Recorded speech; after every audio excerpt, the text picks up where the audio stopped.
तो जय श्री राम मित्रों, 22 जनवरी को भगवान श्री राम जी की प्राण प्रतिष्ठा होने वाली है। तो इसलिए जो एक हफ्ते हैं बहुत ही ज़्यादा हम लोग के लिए महत्वपूर्ण होने वाले हैं। तो इस चीज़ को लेकर हमने लेकर आया है नहाने का ट्यूटोरियल।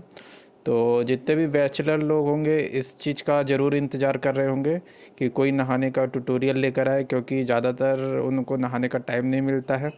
वो हफ्ते में कभी कभी नहाते हैं।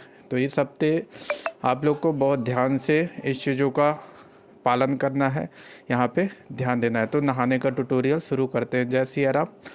तो यहाँ पे 15 तारीख है, वो तो निकल गया है, तो सोमवार है।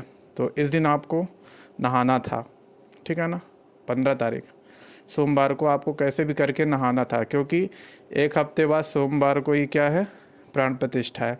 तो सोमवार को आपको कैसे भी करके नहाना ही है, नहाना है, ध्यान में रखना है। चाहे गर्म पानी से नहाओ, चाहे ठंडे पानी से नहाओ, चाहे 12 बजे नहाओ, चाहे 1 बजे। फिर उसके बाद आता है मंगलवार। मंगलवार को तो हनुमान जी का दिन है, हमारे बजरंगबली का दिन है। तो इस दिन क्या करना है, इस दिन ज़रूर नहाना है, क्योंकि ये क्या है, भगवान राम के क्या है, परम भक्त है। तो इस दिन तो नहाना भी है, कैसे भी करके नहाना है। सुबह सुबह नहाना है गर्म पानी से, यानी कि नहाना ही नहाना है। अब आता है इसके अगले दिन, देखो बुधवार आ गया। बुधवार को आप चाहे तो नहीं भी नहा सकते हैं, इस दिन कोई वो नहीं है। तो आप इस दिन छोड़ दीजिए एक दिन, क्योंकि आपने 2 दिन लगातार नहाया है, ठीक है ना। सोमवार को भी आपने नहाया और मंगलवार को नहाया, तो आप बुधवार को क्या कर सकते हैं, नहीं नहाएं। तो इस दिन कोई दिक्कत नहीं होगी। तो गुरुवार है, गुरुवार को आप गुरुवार को भी नहीं नहा सकते हैं, कोई दिक्कत नहीं। गुरुवार को भी आप कट कर दीजिए, मत नहाइए, ठीक है ना।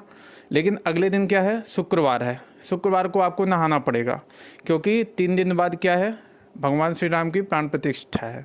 इस दिन आपको एकदम से कैसे भी करके 2 पैरासीटामोल चाहे 3 पैरासीटामोल खा के एकदम तबीयत सही रखना है, क्योंकि इस दिन नहाना है। तो इसलिए शुक्रवार को आप थोड़ा नहा लीजिएगा हल्के पानी से, ठीक है ना। जिससे आपका जो मैल वैल है वो थोड़ा साफ़ हो जाए। इस दिन आपको नहा लेना है, क्योंकि 2 दिन तो आपने नहीं नहाया है ना। तो बुध और गुरु को नहीं नहाया, तो शुक्रवार को नहा लीजिएगा, क्योंकि इस दिन आपको साफ रहना है। अब आता है शनिवार। क्या आता है, शनिवार। शनिवार को आप मत नहाइए, कोई दिक्कत नहीं, मत नहाइए। लेकिन जो रविवार है ना, इस दिन आपको नहाना पड़ेगा, क्योंकि अगले दिन ही क्या है, प्राण प्रतिष्ठा है। तो आप कैसे भी हिम्मत करके कुछ भी करके एक गोली खा लीजिएगा, जिससे कि आपकी तबीयत ना खराब हो। पैरासीटामोल की खा लीजिएगा और नहा लीजिएगा तरीके से, ठीक है ना।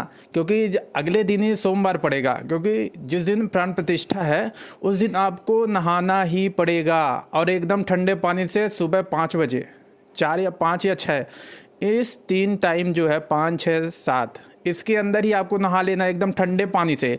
और भयंकर तरीके से नहाना है, क्योंकि इस दिन है क्या, प्राण प्रतिष्ठा है, ठीक है ना। तो इस दिन आपको नहाना है। 2 पैरासीटामोल खा लीजिएगा 21 तारीख को ही, जिससे बुखार ना आए, ठीक है ना। 2 पैरासीटामोल साथ में खाइएगा, इससे बुखार ना आए। और 22 को एकदम से नहाना ही नहाना है। तो आप लोग समझ गए होंगे मेरे हिसाब से कि इस हफ्ते का पूरा नहाने का शेड्यूल क्या होना है। ये खासकर बैचलर लोगों के लिए है, जो घर से दूर रहते हैं, बाहर रहते हैं, उन सभी लोगों के लिए काफ़ी हेल्पफुल होने वाली है। तो फॉलो करके जाइएगा। धन्यवाद।